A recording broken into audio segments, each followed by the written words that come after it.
కాకినాడ జిల్లా తుని నియోజకవర్గం తెలుగుదేశం పార్టీ అభ్యర్థిగా యనమల దివ్య నామినేషన్ సోమవారం ఉదయం తుని రెవెన్యూ కార్యాలయంలో ఎన్నికల అధికారిని సమక్షంలో లాంఛనప్రాయంగా జరిగింది.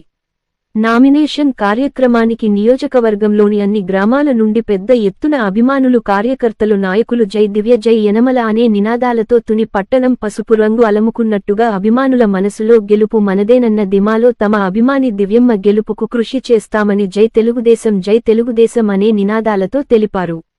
కోటనందూరు మండలంలో కోటనందూరు నుండి సుమారు 30 ఆటోలు, 100 మోటార్ సైకిల్తో మాజీ ఎంపీపీ దంతులూరి చిరంజీవి రాజు, వెలగా వెంకట కృష్ణారావు, అంకమ్మ రెడ్డి సత్యనారాయణ, బోడపాటి సత్యనారాయణ, కోటనందూరు కార్యకర్తలు సంయుక్తంగా పెద్ద ఎత్తున ర్యాలీగా నామినేషన్ కార్యక్రమానికి తరలి వెళ్లారు.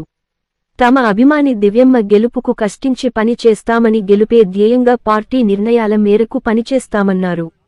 ఈ కార్యక్రమంలో ఎంపీ, ఎమ్మెల్యే అభ్యర్థులు ఇద్దరు తునిని అభివృద్ధి పథంలో నడిపిస్తామని, తునికి కావలసిన మౌలిక సదుపాయాల కల్పనకు కృషి చేస్తామని, యువత ఆర్థికంగా నిలదొక్కునే విధంగా ప్రత్యేక శిక్షణ సంస్థలు తీసుకొస్తామని తెలిపారు. మే 13న జరిగే ఎన్నికలలో సైకిల్ గుర్తుపై దివ్యకు, ఎంపీ అభ్యర్థిగా గాజు గ్లాసు గుర్తుపై తంగేళ్ల ఉదయ శ్రీనివాస్కు మీ అమూల్యమైన ఓటు వేసి గెలిపించమని కోరారు.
It's about time to break it down. You ready?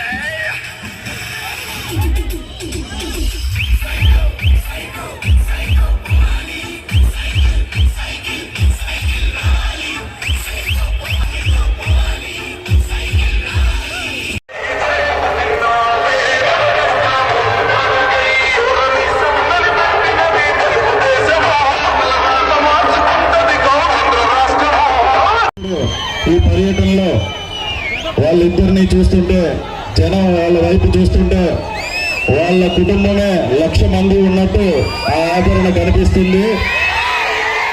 అందరూ కూడా ఒక ఫ్యామిలీ మెంబర్ లాగా వాళ్ళని ఓన్ చేసుకుంటున్నారు. అంటే 40 ఏళ్ళుగా కుటుంబ సభ్యులుగా మీతోనే కలిసి ఉండి ఈరోజు తునిలో నడిచిన నడక, దివ్య గారు ఇంటింటికి, గడప గడపకి నడిచిన నడక రాష్ట్రంలో ఈ 175 నియోజకవర్గాల్లో ఏ ఒక్కరూ నడవలేదు. అంత విధాగా ప్రతి ఒక్క గడప గడపకి ఆమె తిరుగుతూ, తెలుసుకుంటూ, ప్రజల మధ్యలోనే ఉంటూ, ఏ రోజు కూడా సెలవు తీసుకోకుండా మీతోనే మమైకమై నడిచారు. అలాగా ఇంత నడక నడిచి ఇంతసేపు, ఇంతకాలం ప్రజలతో మీతోనే కలిసి ఉన్న వాళ్ళు కావాలా? ఎలక్షన్ 15 రోజులున్నా ఇంకా ఏసీ రూమ్ నుంచి బయటికి రాని నాయకుడు కావాలా? మీరందరూ తెలుసుకోవాల్సిన సందర్భం ఇది. ఇన్ని రోజులుగా ఇంత సర్వీస్ చేశారు. ఇక నుంచి ఆమె విద్యావంతురాలు, సౌమ్యురాలు అండ్ రాజకీయం ముందు నుంచి, పుట్టినప్పటి నుంచి రాజకీయం తెలిసి, ప్రజల సమస్యలు తెలుసుకుంటూ దానికి ఎలా పరిష్కారం చేయాలని ఒకసారి కూడా ఎలవక ముందే మొత్తం పరిష్కారాలు తెలుసుకున్నంత ఆవిడ. సో రాష్ట్రం ఇంత దుస్థిత పరిస్థితిలో ఉన్నప్పుడు మీరు ఇలాంటి అభివృద్ధి చేసే, సొంత డబ్బుల్ని కూడా ప్రజల కోసం ఖర్చు పెట్టేసే, అంటే కౌలు రైతులకి, మత్స్యకారులకి, అలా బీసీ వర్గాలకి అన్నిటికీ సొంత డబ్బులు ఇచ్చేసే జనసేన పార్టీ అధినాయకుడు పవన్ కళ్యాణ్ గారు, అలాగే కొండల్ని కూడా హైటెక్ సిటీ చేసే ఒక విజనరీ లీడర్ నారా చంద్రబాబు నాయుడు గారు, అలాగా ఇండియాని ఒక గ్లోబల్ ప్లాట్ఫామ్ లో పెట్టిన మోడీ గారు, ఈ ముగ్గురు కలిసి రాష్ట్రాన్ని అభివృద్ధి అండ్ సంక్షేమాల రెండు విధాలుగా ముందుకు తీసుకెళ్తున్నారు. సో అసలు రాష్ట్రాన్ని అప్పులు పాలు చేసేసి మన కాకినాడ పార్లమెంట్ నుంచి ఉన్న వనరులన్నిటిని ఒక మాఫియా డాన్ సునీల్ అనే వ్యక్తి ఎలక్షన్ కి నెల రోజుల ముందు వస్తారు. నెల రోజుల ముందు వచ్చి ఒక గెస్ట్ హౌస్ తీసుకుంటారు. వాళ్ళ ఇంట్లో ఉండే వంటకాలకి కూడా హైదరాబాద్ నుంచి షెఫ్స్ తెచ్చుకుంటారు, అంటే వంట మనుషులు కూడా. కోటు సూటు వేసుకుని ఒక నెల రోజులు ఇక్కడ హాలిడే చేసి వెళ్ళిపోతాడు. తర్వాత మళ్ళీ ఎలక్షన్ కి ముందు ఇంకొక నెల ముందు ఒక గెస్ట్ హౌస్ తీసుకుని అలాగే 3 సార్లు 3 గెస్ట్ హౌస్లు తీసుకుని వెళ్ళిపోయాడు. ఈసారి అధికారం లేకపోయినా సరే మొత్తం ఈ కాకినాడ పార్లమెంట్ లో ఉన్న మైనింగ్ అంతటికి చే ట్యాక్స్ అని చెప్పి ప్రతి ఒక్క లారీకి 3,800 రూపాయలు వసూలు చేస్తూ ప్రజల్ని మొత్తం ఇబ్బంది పెడుతూ మీ స్థలం కప్పెట్టుకున్నా సరే దానికి ఎక్కడ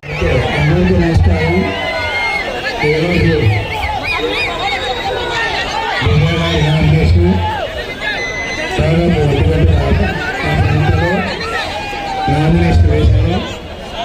దానికి మనకి పార్లమెంట్ అభ్యర్థి ఉదయ శ్రీనివాస్ గారు ఈ కార్యక్రమానికి రావడం జరిగింది. ఆయనకి సైకిల్ గుర్తు, ఆయన గ్లాస్ గుర్తు, మనకి సైకిల్ గుర్తు. ఇద్దరు కూడా 2 గుర్తులు గుర్తుంచుకోవాలి. ఎందుకంటే పవన్ కళ్యాణ్ గారు బీజేపీ, మన తెలుగుదేశం పార్టీ మేము కూడా కూటమిగా ఏర్పడి మన సీటు మనకే ఇచ్చారు పిల్లల గారికి. అది సైకిల్ గుర్తు. మరి మన పార్లమెంటు సీటు ప్రవేశం గారికి ఇచ్చారు. 80 ఓకే. ఇవాళ తుని నియోజకవర్గం నన్ను ఒక ఆడపడుచులాగా గౌరవించి మీరందరూ 3 మండలాల నుంచి అలాగే తుని టౌన్ నుంచి ఇంత సంతోషంతో వచ్చిన మీ అందరికీ పేరు పేరున నమస్కారాలు, కృతజ్ఞతలు. ఇదే ఉత్సాహంతో ఇదే జోష్ తోటి రేపు పొద్దున్న ఎలక్షన్ లో మీరందరూ ఓట్ల వర్షం కురిపిస్తారని ఆశిస్తున్నాను. రాబోయేది మన ప్రభుత్వం, జనసేన, టీడీపీ, బీజేపీ ప్రభుత్వం. తప్పకుండా అభివృద్ధి సంక్షేమ పథకాలు చక్కగా అమలవుతాయి. అలాగే మన తునికి సంబంధించి హౌసింగ్ కానీ, రోడ్స్ కానీ, డ్రైనేజ్ కానీ ఇవన్నీ మనం మెరుగుపరుచుకుందాం. ఒక తుని మహిళగా నేను చేసేది తునికి ఒక మహిళా డిగ్రీ కాలేజ్ తీసుకురావడం, అది తప్పక తీసుకొస్తాం. అలాగే మన యువతకి ఇండస్ట్రియల్ కారిడార్ తీసుకొస్తాం, వాళ్ళకి ట్రైనింగ్ ఇచ్చి ఉపాధి కల్పిస్తాం. ఈ 2 ప్రామిసెస్ నా తరపు నుంచి మీ తుని మన తుని నియోజకవర్గానికి.